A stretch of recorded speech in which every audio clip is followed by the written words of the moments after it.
you for joining us today. I have with me two great guests. I have Rachel and Ed, and we're here to talk about the East Bay Community Celebration. It's put on by Together East Bay. We're really excited to share with you the details, so welcome. Thank you. Thank you very much for having us. You're welcome. So why don't I start with you, Rachel? Why don't you fill me in a little bit about the details of the event? So Together East Bay is a group of churches that are really looking to do things together and to benefit the community as a whole. And so we thought, what a great idea to bring all the churches together at a local park and put on a great event for the folks in the East Bay. It's very rare that churches will work together for one event, and this is an opportunity where we can do it. And we've got a really great spot at Burrs Hill Park in Warren. We've got churches up and down the East Bay that are joining us. And so it's going to be a full family day, lots of fun things to do with a food tent, and we've got, we're going to have a free concert. Oh, fun. Yes, there's going to be all kinds of things. Oh, I love that. Now, Ed, what are some of the other details that we can expect, and what's the date of this event again? For sure. Yeah, it's the last Saturday of July, July 25th. It starts at 2 o'clock, and it's going to go all the way to 5:30 in the evening.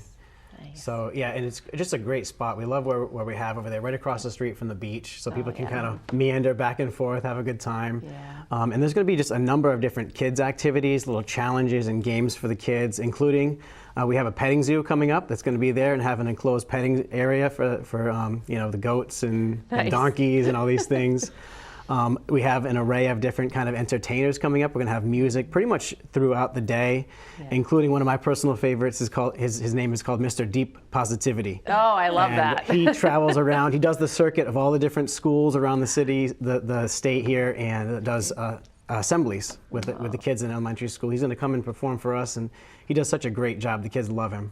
That is wonderful. And so it's a free event, right? It's completely free. Okay, yep. Completely funded by all the churches and partners that have come together. Oh, that's wonderful. And it starts at? It's at 2 o'clock in the afternoon. I'm just making mental notes because it For just, once sure. you said Mr. Positivity, I was in. That's it. So it starts at 2. It's free. It's at Burrs Hill, which is right on the water in Warren. You have some food trucks, and you have something for the kids, and then you have this tent area. Tell me about the tent area, Rachel. So we're calling it a R&R tent, rest and recharge. Who doesn't tent. need that? Yes, yes, exactly. So basically what it is a place where you can go and you can relax, sit down. If you need counseling or if you want to talk to somebody, there's going to be folks there that can talk. Nice. And really we just want to make sure the folks in the community understand that we are here for them, not just inside our churches on Sundays, but all the time. And so we wanted to get out of our churches into the community, in the park, and to be able to connect with people outside. And so it's a way for you to be able to connect maybe some folks that really would not particularly step into a church. They may feel more comfortable coming to a park and speaking in a more informal way. And so we really want to make it accessible to all. I love that aspect of the whole day because there's so many things that we get to appreciate here on the East Bay and we get to enjoy, and this is something pretty special because it's family friendly, it's free, it's open to everybody to attend, and then you have this little area that you can go and refresh and recharge and, you know, seek some friendship and some fellowship and be able to have a great community connection as well. So it's just a win-win-win, which is exciting to hear. And then you also have I'm interested in the music, Mr. Positivity, as well as you have the pets. What kind of, do you know yet what kind of animals will be there? I have not seen the whole list yet. Yeah, I guess it'll be a surprise. I haven't seen the whole list, but we got some friends out in Exeter that have this petting zoo and they take it all over, so they're going to come up this way for us. That's great. And then in terms of the food, you have some food trucks that will be there as well, so families and people who are planning on being there. It is, yeah. It's going to be kind of an array of food trucks to kind of hit the different tastes, buds, you know, whatever people like. We'll have, you know, some diversity. Oh, that's so great. That's so great. And it's put on by Together East Bay, and like you said, it's not one specific church. It's really the unity of all the churches in the area. Name a few of those churches that are participating. Sure, yeah. Well, First Baptist Church and the Warren Baptist Church are two of them, along with Radiant Church, Renaissance Church in East Providence, King's Grant Fellowship in Portsmouth as well. That's great. Abundant Life Church, Barrington Baptist. The list goes on. I don't have it in front of me, but yeah, and it's more and more. People are, right? yeah, groups are actively joining to come and help to put this on. So. Oh, that's wonderful, and people can learn more about it. I know that you have a Facebook presence. We do have a Facebook presence. That's right. That's Together East Bay. Okay. And a new landing page that we just started for. It's togethereastbay.org. That's super. That is super. So for anybody who's out there who's thinking, what am I going to do on July 25th, which is a Saturday, right? So it's a Saturday, it's Warren, it's 2 to 5 in the afternoon. So what are some of the benefits of going and attending? I love just to hear about kind of the heartbeat of this event, and if someone's thinking, what do I do right now? What would you say? Yeah. You want to start? Sure. I mean, we're calling it a community celebration, and that's really what it is. It's an opportunity for our community to come together and celebrate the unique things that we have in our community. So we do have some local vendors that are going to be there as well. And I think it's really just an opportunity to celebrate the love that the churches have for the community, and to be able to share that love to the folks that are going to be showing up. So we want to celebrate all the folks that are living in the East Bay, and let them know that we love them and that we're here for them. Yeah. Now that sounds like a perfect Saturday. Yeah. What better place to be than by the water in the East Bay on a hot, sunny Saturday? Exactly. And it sounds like there's positivity. It sounds like there's food, there's family. You're right there in Burrs Hill. Now, is it a walkabout throughout Warren, or is it really at Burrs Hill?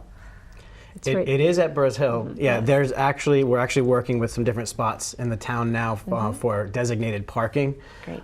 So we'll have guidance and help with people with where to be able to park, because obviously on that little strip there's not a whole lot of that. So in that sense, it will be a walkabout. We expect a lot of people to be coming up off the bike trail and up Water Street. That's right. And so it'll be a great time. For years, that area has been really popular for gatherings. And so it just absolutely makes sense. It's actually nice post-COVID to have something to think about at that location. Right. It's just a wonderful location. They've done so much work right over there by the beach, and it's so beautiful. And so this time of year, it'll be really lovely. And the fact that it's just like a nice, comfortable, refresh, relax, enjoy.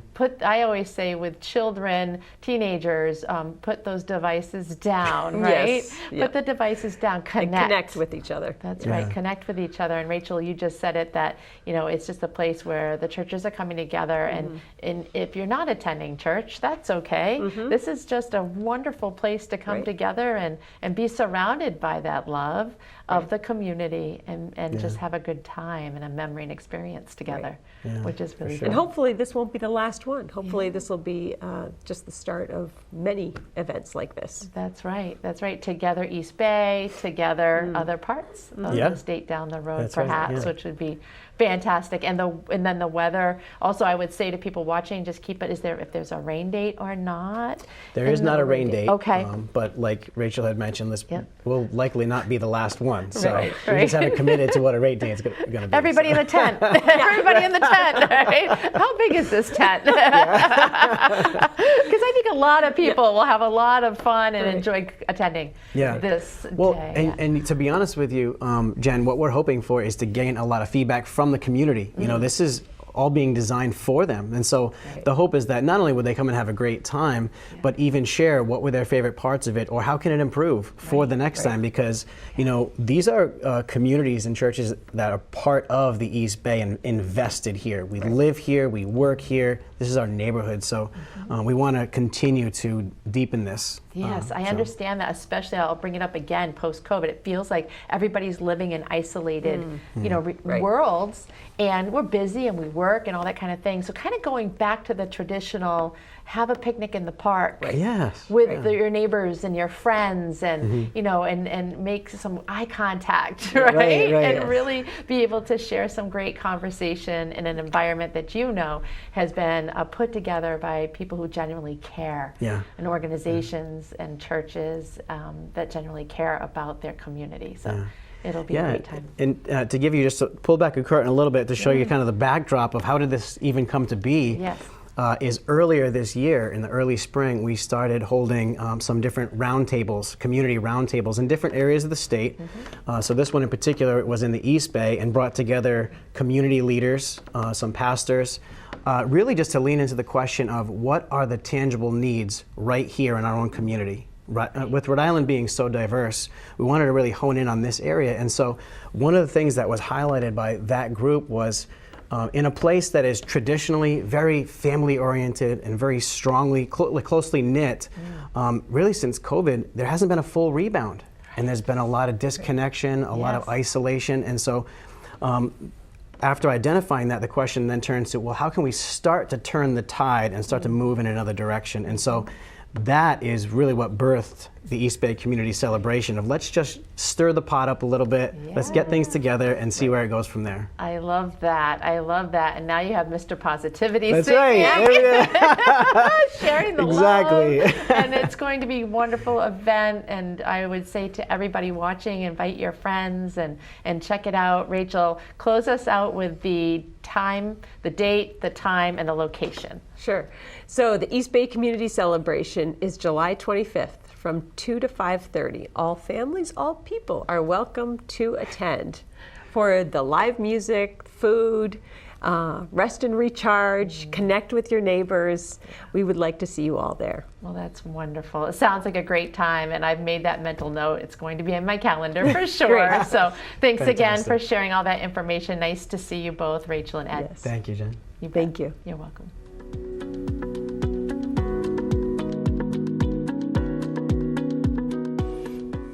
So today I have guests Angela Cabral and Diane Medeiros. Angela is the administrator at Franklin Court, and Diane Medeiros is the executive director at the, and I'm going to let her say what it is because it's a mouthful. Welcome, ladies. Thank you for being here. Thank you for having us. Thank you so much. So Diane, why don't you tell me the full title of... So I am the executive director of East Bay Community Development Corporation, and I understand why you maybe didn't want to say it. I did pause on that. And we are known for being affordable housing.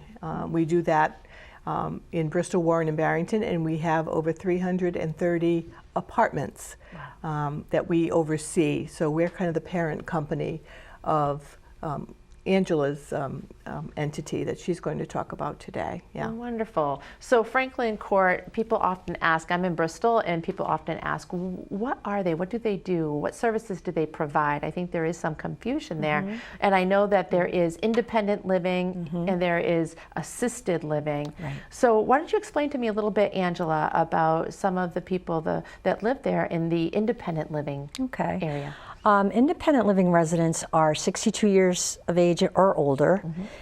They're independent seniors who really don't need help or support during the day-to-day, during their life. They can come and go freely. They rent an apartment, basically.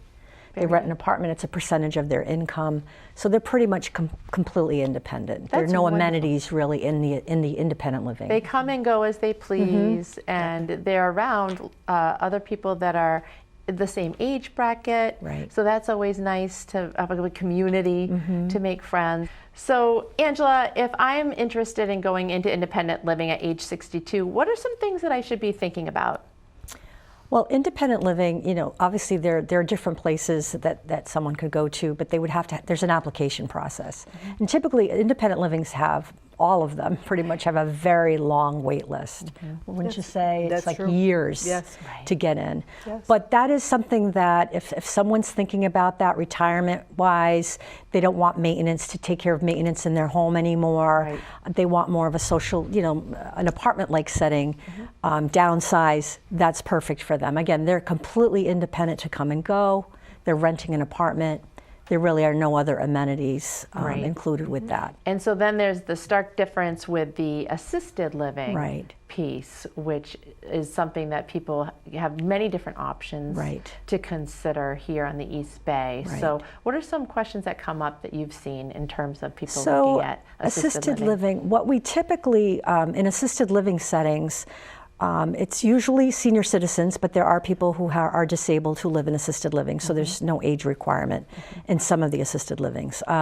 But they typically, you see people who they can live completely independently, like independent living. They can come and go on vacation, see their friends, drive, do whatever they do now.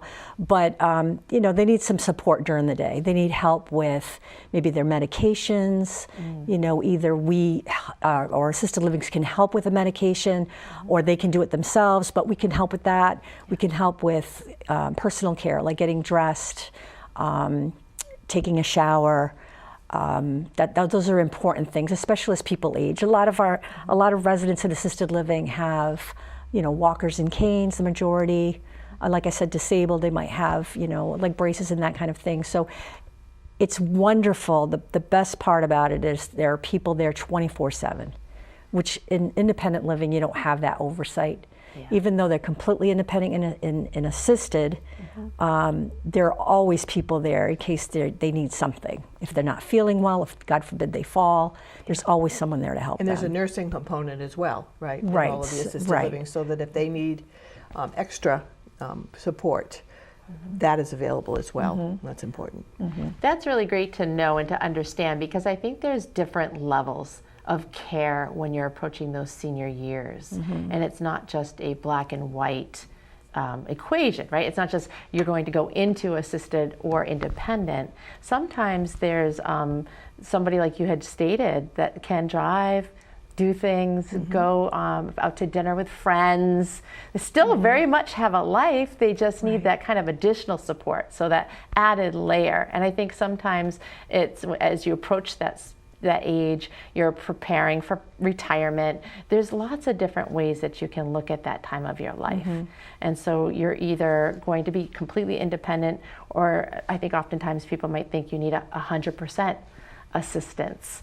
But what I love that I'm learning about here, as people are kind of going, learning more about this time in their life, or maybe for a family or for a loved one or for themselves, that, there's all kinds of different layers here that you can investigate right here on the East Bay, and you can learn about, what decisions you can make as you're moving down. Absolutely. I think one of the great things about assisted living, where it didn't even exist before the 80s. Wow. I mean, people would be in, an independent living setting or gated community, or at home, and then boom, right into a nursing home if they needed care. Right. And the assisted living is not nursing home at all. It's not skilled nursing. It's really a residence. And there's a huge difference, and I think there's a lot of misconception between the three of them: the independent, the assisted, and then the nursing home. But with assisted living, I think the beauty of it is that they do have a wonderful quality of life. They may have lost, a lot of our residents, mostly female, but a lot of them have lost their spouses. Their social life is, diminished a little bit. And this is wonderful because they make friends, they have meals together, incredible activities. Most assisted livings have really nice activities programs. We'll go out to a show like Lion King, or to the local parks, a Newport tour, things like that are always going on. They can go on these trips, or they can stay in, and we have, entertainers that come in, musicians, speakers, and then the dining part of it is really important. A lot of seniors who are at home, they start making meals that are not that healthy for them. Right. Things that are easy, things you could pop in the microwave. Here in assisted living, most of them have wonderful culinary experiences. I mean, they can pick what they want to eat. There's multiple choices, fresh foods, fresh vegetables, and nutritious, balanced meals. And also, fun things like cocktail parties, games. There's just so much going on. And I think the other problem that we're not addressing is that when people get to this stage in their lives, some of them are isolated. And that isolation sometimes is what is their demise, the fact that they don't interact with folks. And this brings them to an environment where they are interacting with folks all the time. And I think that prolongs their life and their well-being, and they enjoy those years of their life because they're in a place where they feel they belong. Yes. I think that's a big part of what assisted living does for folks. I think it keeps them active, both mentally and physically, and interacting with people as well. And that's just really great to understand, knowing that before the 1980s, that people were thinking it was either, they were independent living or they went to the nursing home. Right. So that was really helpful to understand that now we have this assisted living, this area in between, and that, to your point too, Diane, is that they have community and they have each other, and so that's an option on the table. So if you are thinking about this for yourself, or you have a family member and you're wondering, what do I do? This is good to know that there are these avenues that you can go down as well. Yes. Which is really, really important, and that they have a life. They can have fun, they can do things, and they can, they're not forgotten. Yes. Enjoy your time. What time you have, enjoy every minute of it.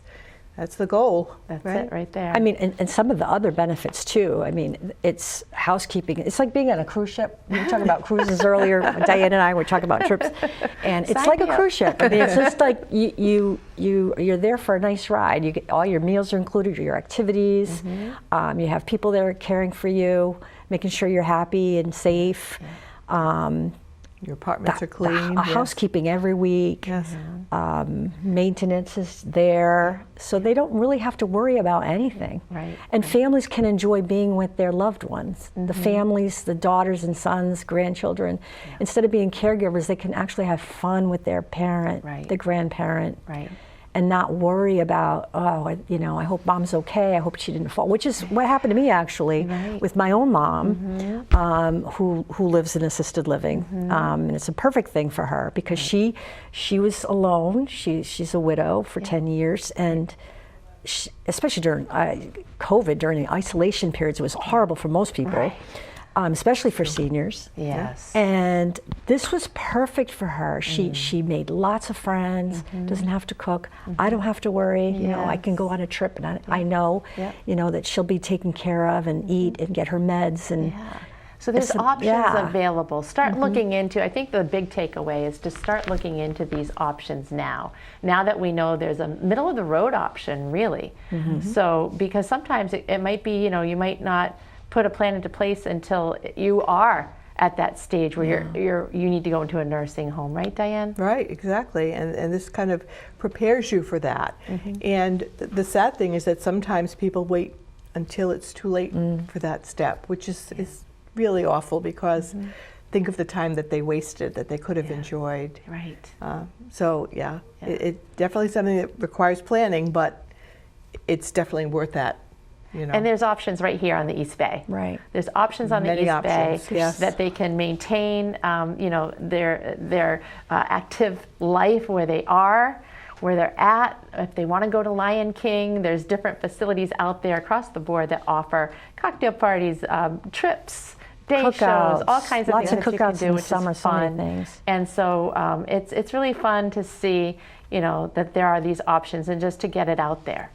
Get it out there, not wait until the time, you've missed that window to be able to build that chapter of your life. And I do see that often, though. I do see that where people are in a crisis situation. Right. Yes. And there are wait lists. Yeah. So they're then forced to make a decision to go somewhere where they might not, that's not where they want to be. Right. There's so many options out there, and it's important to be more proactive about it. Right. Know your options. Just go on a tour of and check it out. Yes. Not that you have to commit to anything. I was going to say that, Angela. There's tours at all of these places where you can go and take a look. And once you've seen what we're talking about, you'll understand that this is an option that people really should be looking at. Right. It's just a wonderful way to spend your later years in life. Yeah. Right. Absolutely. And this was very helpful in terms of being able to educate, our audience right here on the East Bay, so that they can start to do their own research. And the goal, I think, for assisted living, just to end, Yes. it's not to add years to your life, because we're all getting older. Right. It's more to add life to your years. Oh, I the love quality that. of life that, Yeah. that people deserve after they've said. worked a long, long That's time. right, You know, they absolutely. deserve to have a great quality of life. Oh, that's wonderful. Well, thanks again for all that great information and adding that life to your years. And all the information that you brought. great. Thank you, Diane. And Thank you for having Angela. us. Thank Thank you so you. much. And thanks for joining us today, and thanks for watching us on East Bay Today.